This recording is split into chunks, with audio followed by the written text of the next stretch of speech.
안녕하세요. 강경미 목사입니다. 어제는 우리가 창세기 37장을 보았는데 오늘은 이제 38장 좀 건너뛰고요. 39장을 함께 생각하겠습니다. 37장에서 우리가 언급하지 못한 게 있었죠. 형들이 그 요셉을 죽이기로 작정하지 않습니까? 정말로 죽이기로 작정했습니다.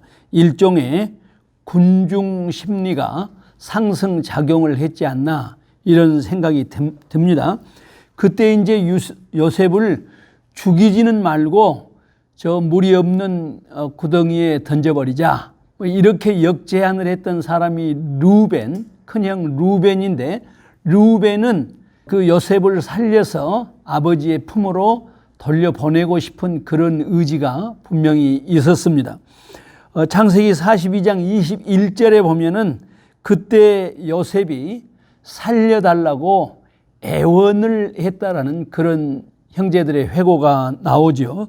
그들이 양을 치던 그 길목은 애굽의 그 대상들, 상인들이 지나가는 길이었기 때문에 요셉을 죽이지 말고 깊은 웅덩이에서 오래되면은 뭐 굶어 죽을 수밖에 없잖아요. 그래서 그 요셉을 죽이지 말고 애굽의 대상들에게 팔아버리자.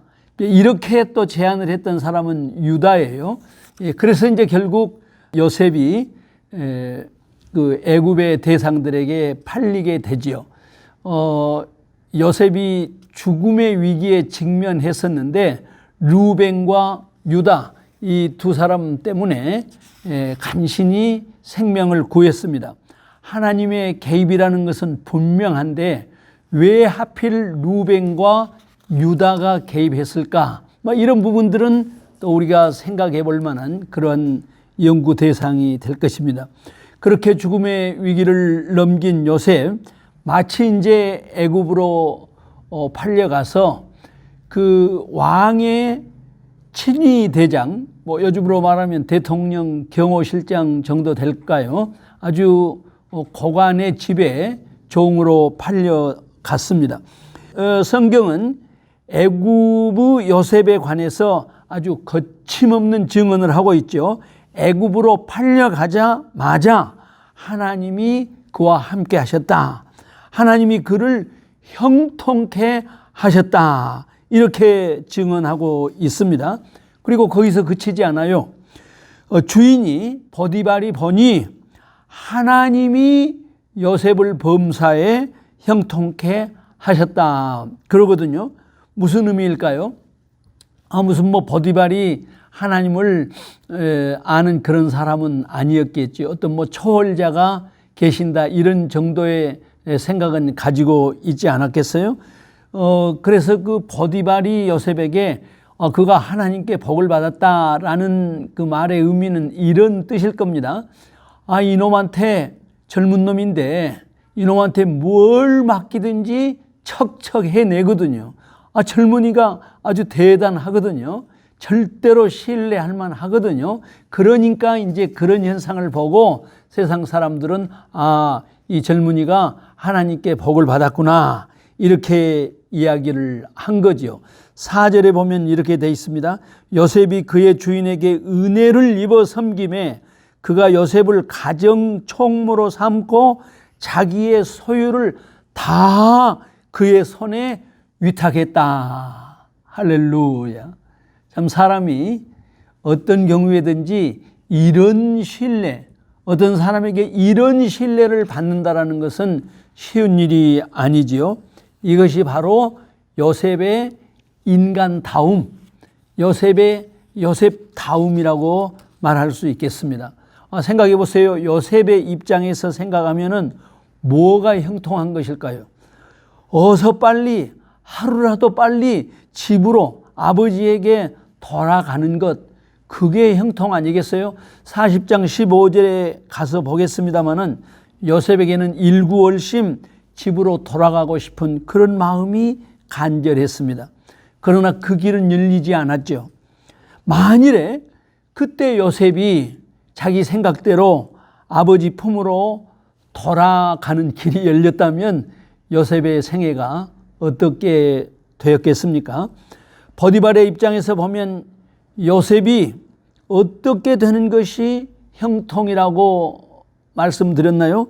자기에게 유익을 주어야죠. 대소간 중요한 일들을 맡기면 잊어버려도 될 만큼 이 젊은 친구는 보디발에게 큰 유익을 준 사람이죠. 그래야 칭찬이 나오는 거죠. 세상 사람들이 그리스도인들을 칭송하는 것은 그들이 그리스도인들 때문에 뭔가 이익을 얻기 때문 아니겠습니까? 주인에게 절대적인 신뢰를 받았던 요셉, 어느 날 갑자기 시련이 닥쳤습니다.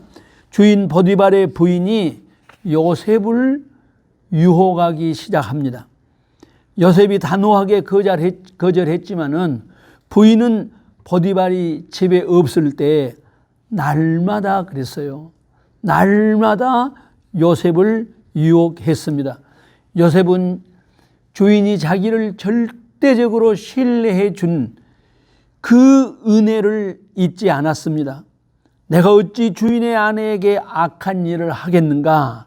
주인에 대한 절대 충성을 다짐했습니다. 그런가 하면 요셉은 아주 정확한 인식을 가지고 있었는데요.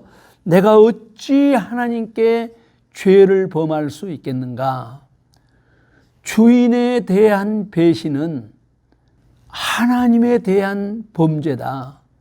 그런가 하면은 내가 여기에서 다른 사람 부인에게 간음을 행하는 것은 이건 사람과의 관계보다는 근본적으로 하나님 앞에 죄를 지은 것이다. 이런 생각을 했던 거지요. 여인의 그 거듭된 유혹을 물리치기 위해서 요셉은 그 여주인과 무슨 일이든지 함께하지 않았다 그랬거든요. 그것은 요셉의 탁월한 지혜였습니다. 무서울 정도의 절제력이었습니다. 자, 여기서 우리가 다시 한번 요셉의 요셉다움을 상기하고 넘어가야겠습니다. 여러분, 지금 요셉 젊은이죠. 17살에 팔려왔기 때문에 기껏해야 20살 전후하는 그런 청년이었을 겁니다. 이 젊은 청년이 죽음의 고비를 넘기면서 종살이를 하면서 고난을 통해서 그처럼 성인의 경지에 들어갔다. 이렇게 설명할 수 있겠습니까? 아닙니다. 그럴 수가 없지요.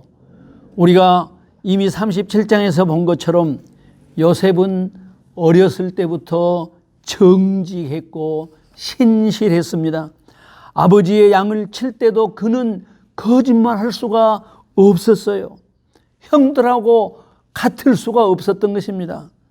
아버지 집에서부터 신실했던 요셉이었기 때문에 보디발의 집에서도 신실했고 인정을 받았던 거죠. 물론 하나님의 은혜를 입었죠. 하나님께 은혜를 입은 사람들은 반드시 하나님과 동시에 사람에게 인정을 받습니다. 신실한 성도는 하나님과 사람에게 동시에 인정을 받습니다. 이것이 기본입니다. 잠언 3장 3절 4절 말씀을 볼까요? 인자와 진리가 내게서 떠나지 말게 하고 그것을 내 목에 매며 내 마음판에 새기라. 그리하면 내가 하나님과 사람 앞에서 은총과 귀중히 여김을 받으리라. 하나님의 사랑, 하나님의 규례를 동시에 붙들고 있는 사람들은 하나님께 은총을 입습니다. 그런가 하면 사람에게는 귀중히 여김을 받은 것입니다. 이것이 기독교 역사에서 보편적으로 나타난 그런 현상이었습니다. 물론 모든 경우에 그러지는 않지요. 진리 때문에 손해를 보고 핍박을 받는 경우가 많이 있지요. 그러나 요즘 정광훈과 같은 사람들이 자신들의 그 그릇된 행위를 인해서 마땅히 비판을 받으면서 우리는 진리 때문에 핍박을 받는다. 이따위로 이야기하면 정말로 지나가는 서도 웃을 일 아니겠습니까? 요셉은 보디발에게 최고의 칭찬과 인정을 받았고 보디발의 부인이 그토록 집요하게 유혹했지만은 그 유혹을 일관성 있게 뿌리쳤습니다. 그런데 급기야는 그 부인의 모함으로 죄인으로 몰리고 죄인으로 취급받죠. 주인인 보디발이 엄청난 분노를 했고 지체 없이 요셉을 영모를 꾸미는 자들이 들어가는 엄중한 감옥으로 보내버리고 맙니다. 보디발 부인의 그 행태를 보면서 아하, 인간이 이토록 악한 존재로구나. 이런 그 인간에 대한 절망을 새삼스럽게 느끼지 않을 수 없죠. 그런가 하면 사실 조사도 해보지 않고 요즘식으로 말하면 거짓 뉴스를 그대로 믿고 요셉을 감옥에 쳐넣어버린 그 보디발의 행태도 우리가 실망하지 않을 수가 없지요. 아마 이것은 따지고 보면은 기득권자들의 갑질이었을 겁니다. 아마 요셉이 애굽의 정당한 시민이었으면 그렇게 하지 못했을 겁니다. 그저 아무 거리낌 없이 약한 자들의 인권을 짓밟아 버리는 그런 반인륜적인 행태라고 말하지 않을 수 없죠. 요셉은 그야말로 억울하기 짝이 없이 감옥에 갔습니다. 2차 인생 위기를 맞이한 거죠. 그런데 성경은 당시 요셉의 억울함을 서술하지는 않습니다. 왜 억울하지 않았겠습니까? 왜 억울하지 않았겠습니까? 내일 우리가 다시 보겠습니다마는 40장 15절에 보면 그가 애굽의 관원에게 감옥에 온 관원에게 이렇게 말하지요. 나는 히브리 땅에서 끌려온 자요. 여기서도 옥에 갇힐 일을 행하지 아니하였나이다. 그러니까 자기의 억울함을 호소한 거죠. 원통한 마음으로 감옥에 갔습니다마는 성경이 그 원통한 요셉의 마음을 증언하지 않는 것은 그 캄캄하고 희망이 단절된 감옥에서까지 하나님을 의지하고 하나님과 동행하는 요셉의 그 신앙을 강조하기 위해서지요. 요셉이 감옥에 간 사실을 전하는 첫머리에서 성경은 이렇게 증언합니다. 39장 20절 21절입니다. 요셉이 옥에 갇혔으나 여호와께서 요셉과 함께 하시고 그에게 인자를 더하사 간수장에게 은혜를 받게 하시매. 자, 여기서 우리가 잊어서는 안 될 사람, 잊어서는 안 될 역사가 있죠. 이 기가 막힌 요셉의 신앙이 여러분 어디서 왔겠습니까? 이제 갓 20살 안팎의 이 젊은 요셉의 신앙의 뿌리가 어디였겠습니까? 아버지 야곱의 인생 여정이 없이 어찌 요셉의 신앙을 생각할 수 있겠습니까? 우리가 일어나 베델로 올라가자 내 환난 날에 내게 응답해 주시고 내가 가는 길에서 나와 함께 하신 하나님께 예배드리기를 원하노라. 이때가 정확하게 요셉의 나이를 계산해 보면 대개 15살 전후 그때였거든요. 요셉은 아버지 야곱에게 배운 신앙으로 그 모진 환난을 극복해 갔던 것입니다.